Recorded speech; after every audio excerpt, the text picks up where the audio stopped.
Welcome to Daily World, nightly news broadcast. Let us know about top 10 news of today.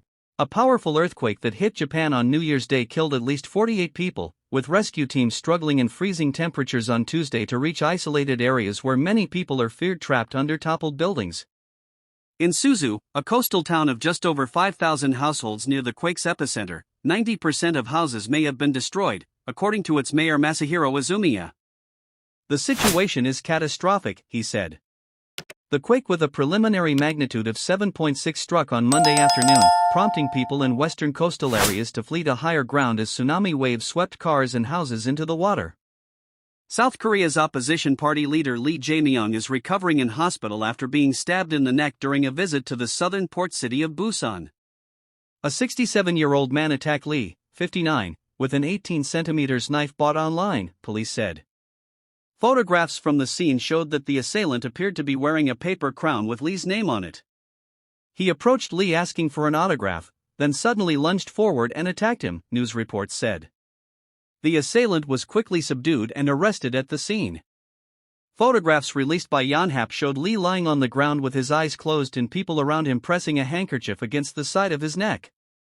Russia has maintained its recent intensification of air attacks on Ukraine as it unleashed a huge overnight assault. Hundreds of Russian missiles and drones struck the capital, Kyiv, and Kharkiv on Tuesday. The intensified attack on the country's two largest cities came just a day after Russian President Vladimir Putin pledged to exact revenge for a deadly assault on the Russian city of Belgorod. However, the Russian strikes follow a trend that has seen it escalate its air attacks on Ukraine in recent days. With the front line largely bogged down in trench warfare, Moscow has returned to its tactic from last winter, during which it targeted infrastructure, especially energy and heating, leaving millions of Ukrainians struggling to stay warm. Tel Aviv, Israel will defend itself before the United Nations top court against charges that it has engaged in genocide of Palestinians in Gaza, officials said Tuesday, a rare engagement with the world body, which Israel often denounces as biased against it. South Africa launched the case Friday at the International Court of Justice at The Hague, Netherlands, saying the magnitude of death, destruction and humanitarian crisis in Gaza from the Israeli military campaign against Hamas meets the threshold of genocide under international law. South Africa asked the court to order Israel to halt its attacks in Gaza. Iran has rejected U.S. and British calls to end its support for attacks by Houthi rebels on Israeli-linked vessels in the Red Sea and claimed the accusations were baseless interference as its navy dispatched a destroyer to the vital shipping lane.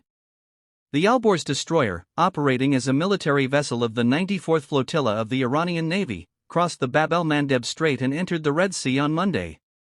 It came as Ali Akbar Ahmadian, the secretary of Iran's Supreme National Security Council, SNSC, met Mohammad Abdulsalam, the Houthi spokesperson, praising the rebel fighters' brave actions against Zionist aggression.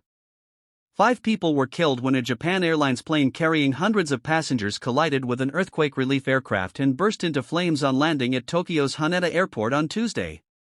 Oil prices rose on Tuesday after Iran dispatched a warship to the Red Sea, as the situation remains tense in the critical waterway for global shipments that has seen vessels attacked by Yemen's Houthi rebels.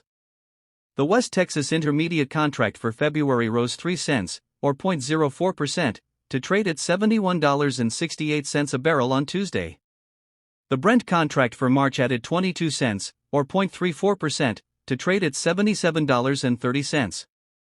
New York, fireworks lit up skies across the world to welcome 2024. But airstrikes marred the year's earliest hours in Gaza, Israel, and Ukraine, and a major earthquake hit Japan, triggering tsunami warnings. Many around the world may wish to shake off high living costs, global tumult, and extreme weather in 2024, which heralds elections for half the planet's population of more than 8 million. Taipei, Taiwanese President Tsai Ing-wen expressed hopes on Monday for Taipei and Beijing to seek long-term peaceful coexistence and said future relations should be decided by Taiwan's democratic procedures. Taiwan is less than 2 weeks from an election, closely watched from Beijing to Washington as it determines the future of the self-ruled island's relations with an increasingly bellicose China. In her last New Year's speech before leaving office in May, Tsai expressed hopes to restart communications with Beijing.